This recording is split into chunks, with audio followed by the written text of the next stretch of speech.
propalujeme. Také tie malé vežičky. Malé vežičky. Dáme dookola. Dookola. Potom keď máme 100 barov, takže 100 barov, tak sa tak trošku potiahneme tým bližšie k tomu rýfu. Stejně popláváme všichni za sebou v jedné řadě.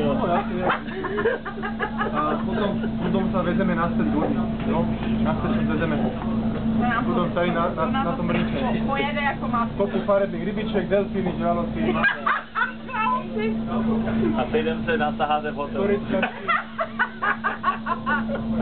Jo, signály vieme, že?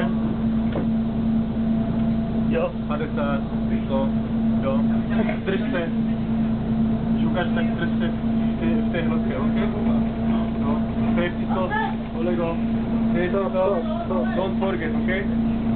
No bo dostaniesz,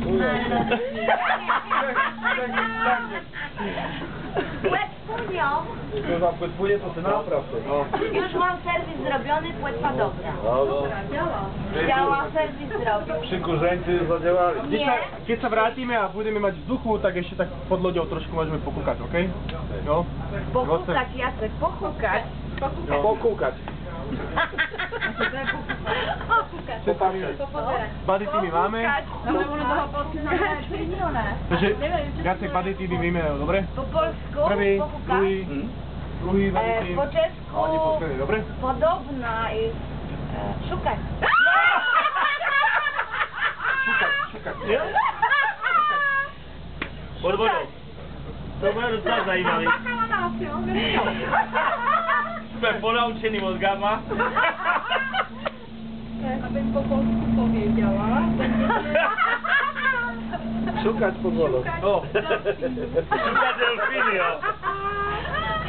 Maximálny čas 1 hodina, dobre? Maximálny čas 1 hodina. A 18 metrov.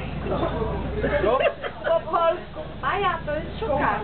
No. Po czesku szukać, po polsku. Hledá. Jurku. Takže, dobre? Pravá strana. Ideme tam. Pravá strana. Viac. OK.